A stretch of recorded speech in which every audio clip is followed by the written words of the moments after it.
You sir. सबसे पहले मैं बधाई देना चाहूंगी जीविका को कि वो इस तरह का मंच पहले तैयार किया कि जहां हम इन चीजों पे बातचीत कर सके। और दूसरी बात कि ये चीज कि हम एक कम्युनिटी लाइब्रेरी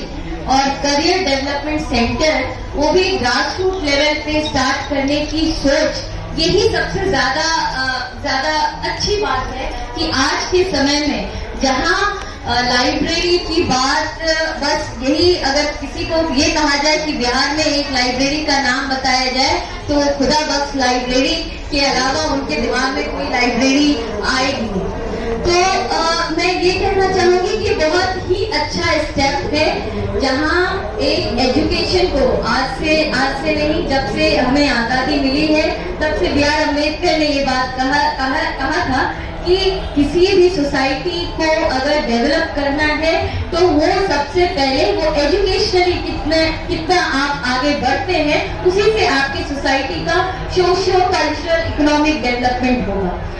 दूसरी बात की जीविका के बारे में यहाँ ज्यादातर लोग जानते होंगे कि उनकी रीच आज बस पहले जिस तरह से समझा जाता था कि बस आर्थिक मदद करने के लिए एक संगठन है, तो अब ये जिस तरह से सोशल इश्यूज को लेकर के भी काम कर रही है, ये बहुत अच्छी बात है। और इतना रीच जो अब इससे पहले जब भी हम लोग डेवलपमेंट प्रोग्राम्स की बात करते थे, जब भी हम लोग कोई एजुकेशनल प्रोग्राम की बात करते थे, तो वो एक सेक्लूडेड बात होती थी, एडमिनिस्ट्रेटिव लेवल पे बात होती थी। लेकिन अब गांव की महिलाएं खुद उसमें डिसीजन मेकिंग में हैं। Women for development, women in the development process, they are taking decision। वो अपना डिसीजन खुद ले रही हैं, उनको क्या चाहिए, क्या जरूरत है, वो खुद डिसाइड कर रही हैं। यहाँ पैनल डिस्कशन पुष्पेंद्र सर बात कर रहे थे, उस समय कई हमारी दीदियां जो हैं वो अपनी बात रख रही थी, तो वो हमारे लिए बहुत इंस्पायरिंग है कि कैसे शादी होने के बावजूद उन्होंने अपनी पढ़ाई पूरी की, साथ में उन्होंने ये डिसीजन लिया कि कितने बच्चे होंगे वो भी उन्होंने खुद डिसीजन लिया, और वो बच्चे पढ़ाई कर सके वो भी डिसीजन वो खुद ले रही हैं। ये जो डिसीजन मेकिंग प्रोसेस में जो घर के अंदर घर के बाहर वो डिसीजन ले पा रही हैं, ये बहुत बड़ी बात है और जीविका का इसमें बहुत बड़ा रोल है। और coming to this community library, जो कि कॉन्सेप्ट बहुत जरूरी आज के समय में है, क्योंकि होंगे तब तक ये जो गरीबी का जो दुष्चक्र की बात कर रहे हैं, जनरेशनल पॉवर्टी की जो बात कर रहे हैं, उससे निकलना बहुत मुश्किल। जैसे मैं बहुत समय, मुझे चैरिटी मैं बहुत पसंद नहीं करती हूँ कि कोई अगर भूखा है तो उसे एक बिस्किट का पैकेट थमा दिया जाए और वो आपको संतुष्टि मिल सकती है, लेकिन वो बिस्किट का पैकेट उनको एक मील भी पूरी तरह से नहीं प्रोवाइड कर सकता। तो ये एजुकेशन वो तरीका है जिससे वो खुद अगर एजुकेटेड होते हैं तो वो खुद अपना डिसीजन लेंगे, खुद ही इकोनॉमिकली डेवलप। तो ये जो कम्युनिटी लाइब्रेरी है वो ग्राउंड लेवल पे, जब तक पटना में भी आप लाइब्रेरी की बात मैं करूं तो 2-4 लाइब्रेरी जो है वो सर ने जैसे बताया कि बस वो बैठने का एक जगह, और जो भी कॉम्पिटिटिव एग्जाम की तैयारी किए होंगे उनको पता होगा कि ये जो जगह बैठने का जगह भी है वो भी लोग खरीदते हैं। मुझे याद है मैं जब दिल्ली में थी तो 1000 रुपए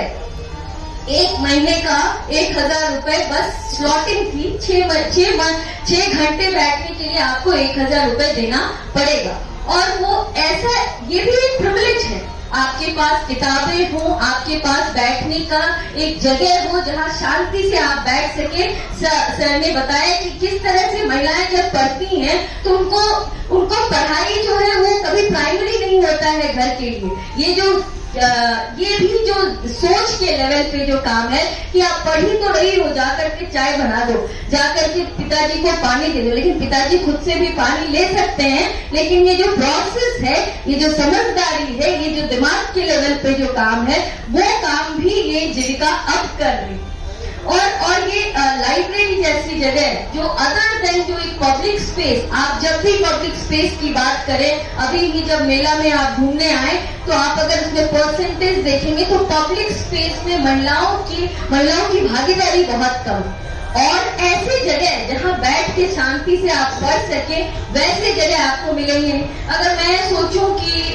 गांधी मैदान में अभी जाड़े का वक्त है तो मैं ऐसे ही कोई किताब लेकर के यहाँ बैठ जाऊं तो कोई बैठने ना दे। मैंने ये कोशिश की थी अपने कॉलेज के समय में, मैं बैठी किताब लेकर के चारों तरफ से लोग घेर लिए। मुझे समझ में नहीं आया कि ये स्पेस मेरे लिए है या नहीं। मुझे लगा कि सब कोई तो यूं ही बैठे हैं, भूख लगा रहे, मैं भी यहाँ बैठ के पढ़ सकती हूँ। लेकिन ये चीज हमारे लिए, महिलाओं के लिए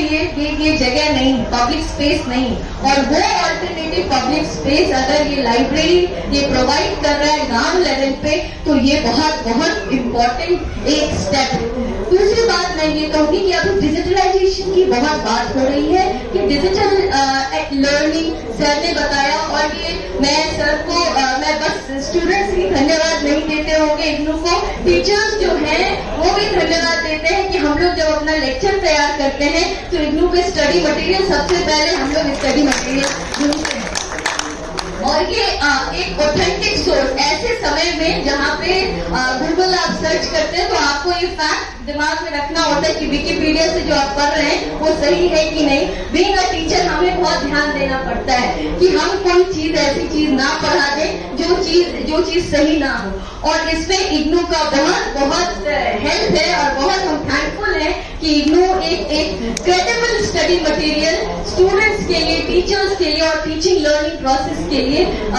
तैयार कर रहा है। और ये गांव लेवल पे जो डिजिटल लर्निंग की बात हो रही है, डिजिटल मैं यही सजेस्ट करना चाहूंगी सर कि ये डिजिटल लर्निंग जो प्रोसेस है उसको फिजिकल लर्निंग दोनों तरफ से बातचीत हो। बहुत समय हमें कहा जाता है कि जो ऊपर बैठे लोग हैं उनको नीचे की तकलीफों के बारे में पता नहीं, और नीचे जो लोग हैं उनको, हम लोगों के जैसे जो लोग हैं उनको लगता है इन्होंने पढ़ा ही नहीं है तो इनको क्या जानकारी होगी कि क्या कैसे ये सोशल लाइफ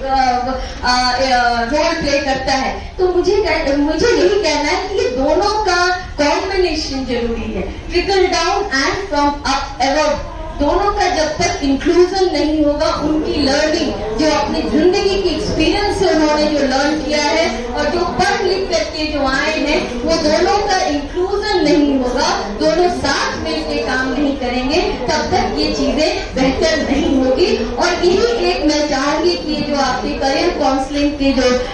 सेंटर्स बनाए जा रहे हैं, कम्युनिटी लाइब्रेरी जो बनाए जा रहे हैं, उनमें दोनों प्रोसेस का इस्तेमाल किया जाए, जैसे ऑनलाइन लर्निंग के लिए भी और साथ में फिजिकल लर्निंग जो है वहाँ पे जो गांव लेवल पे, प्रखंड लेवल पे बहुत ऐसे टीचर्स होंगे, बहुत सारे ऐसे लोग होंगे जो जानकार होंगे, उनको इससे जोड़ने की जरूरत है ताकि ये दोनों प्रोसेस इम्पोर्टेंट है। क्योंकि मैं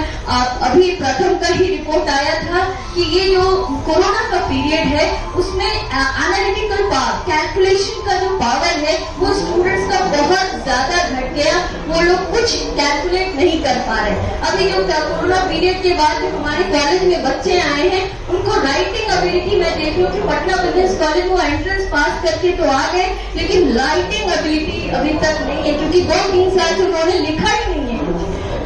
तो ऐसे जगह जहाँ पे आपने बहुत अच्छा एक ये भी है कि 80-20 जो सर बताए कि वैसी जगह जहाँ पे 80% महिलाएं हो, तो वो जगह को और ज्यादा किस तरह से हम लोग एनरिच कर सकते हैं। बीइंग अ टीचर हम लोग क्या हेल्प कर सकते हैं, जैसे हमारे पटना वुमेन्स कॉलेज में कम्युनिटी कॉलेज है जिसमें